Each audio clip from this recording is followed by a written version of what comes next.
Hi, welcome back to another video. Today I'm going to be talking about how I create my granny square clothes.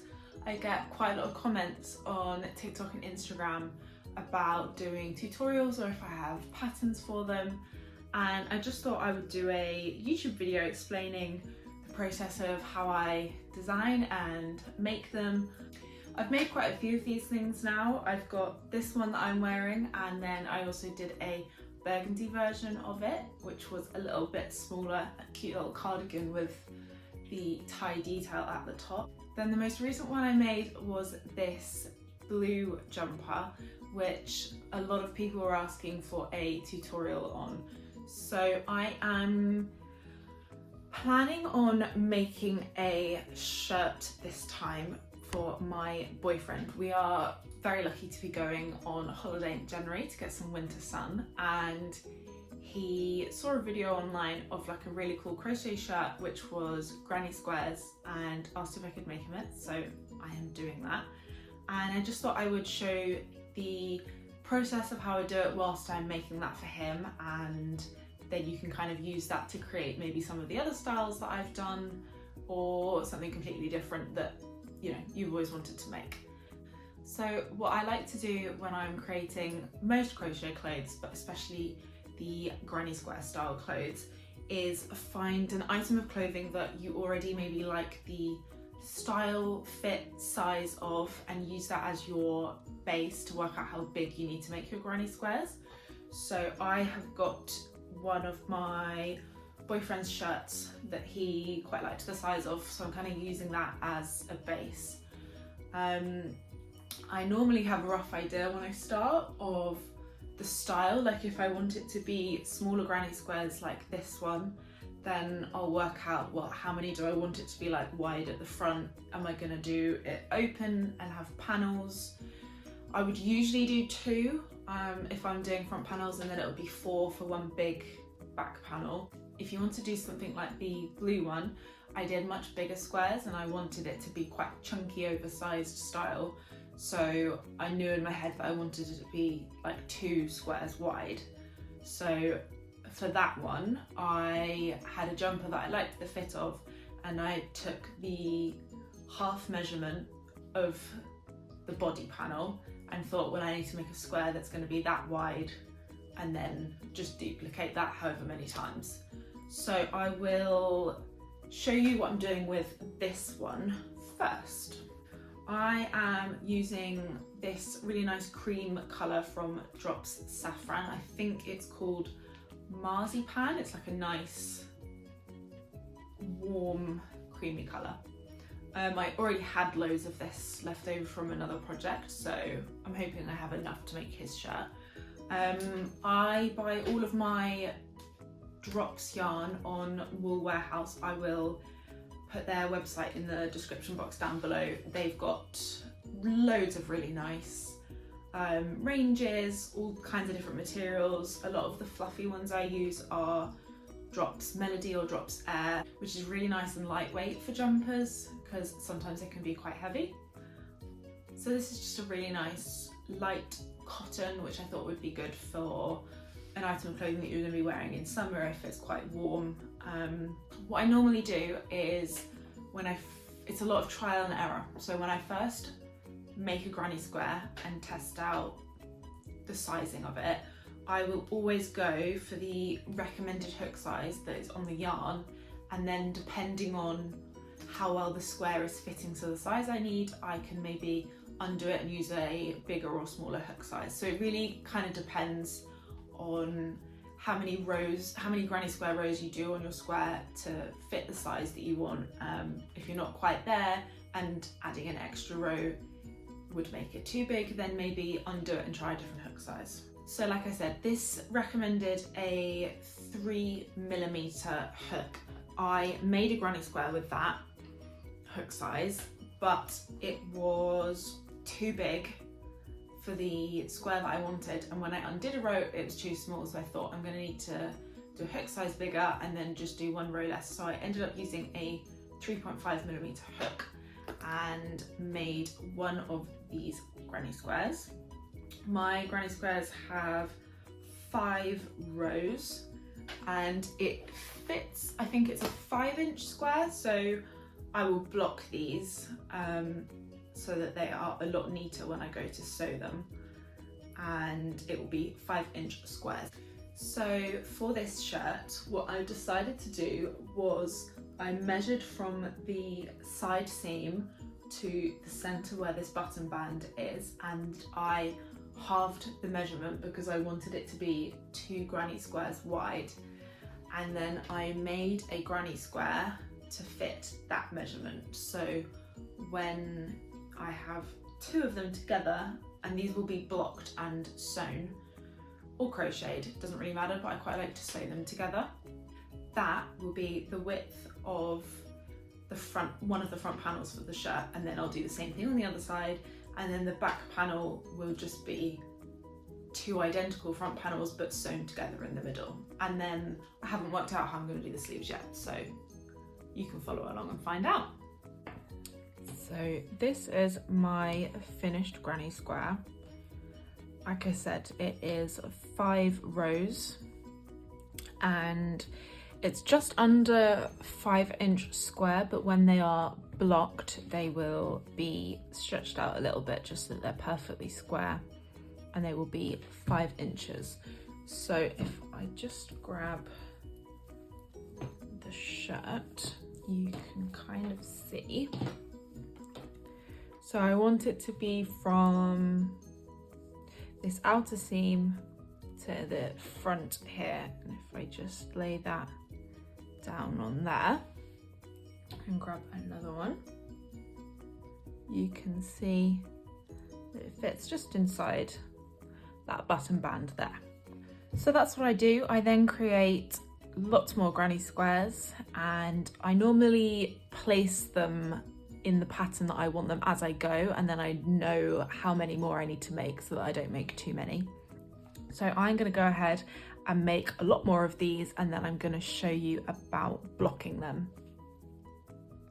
So I haven't actually made all of the squares yet, but I have made quite a few of them, and I'm going to start blocking them so that they can be dry and ready to be sewn together once I've made all of the squares. I'm just going to show you what I use. I bought this blocking board on the TikTok shop. You can also get something similar to this on Amazon or some other craft websites. These are really, really useful for blocking your granny squares. Instead of sewing them all together and then blocking it, I just think it looks a lot neater, especially when you're doing slightly smaller ones, and especially with cotton yarn rather than fluffy yarn. I just think they look a bit more professional when it's finished. So I use these blocking boards. What I did was I measured the 5-inch square that I wanted the granny squares to fit to, and then you just slot these metal pegs in place. And what I do is I put the corners on those, and then I just slide these into the remaining stitches, and it just holds it in place. As you can see, they're quite long, so you can usually stack quite a few of these, but you do want to make sure there's a gap in between, and that will just make sure there's some airflow, and they will dry a lot quicker. I do not soak my granny squares. I put them on and then I just spritz them with water spray, and that really does the trick. I will just show you the difference of how they look. This is one of my blocked granny squares, and if I just hold that up next to an unblocked one, you can really see the difference it makes. These are so perfectly neat and they just look a lot more professional and finished. So I'm going to go ahead and finish making all my granny squares and blocking them, and then I will show you the layout and sewing them together. Okay, so I've gone ahead and blocked a load of the granny squares that I've made, and I'm just gonna lay them out with the shirt and work out the pattern of where they're all gonna be placed so that I can sew them together. So I'm gonna start from the bottom here, and on the outer edge, just a bit, and just place these how I want them to be sewn together.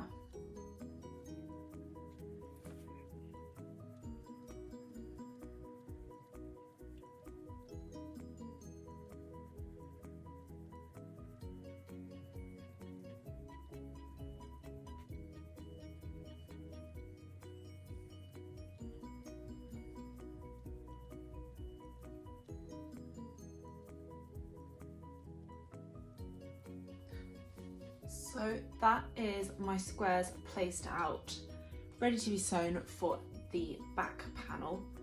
What I would normally do is, in all of these corners where they join in the center, I will place a stitch marker just to hold them all in place. And then as I go along sewing, I'll undo that and carry on across.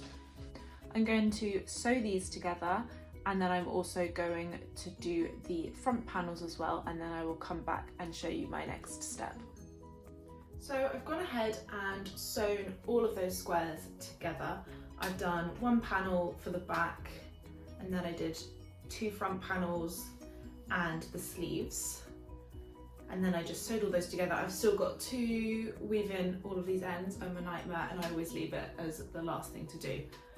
I then skipped ahead a step and started making a collar, but I really don't like the look of it as the granny stitch, so I'm going to undo that and make a solid block collar.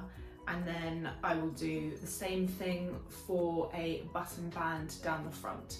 This is all optional. If you prefer the look of the granny stitch collar, which I've seen a lot of shirts that look like that, then you can do that. That's just my personal preference, as I'm making it for somebody else and I want them to be happy with it. You can crochet the squares together. I just sewed them with a darning needle and the same yarn that I'm using for the project. Nothing special really.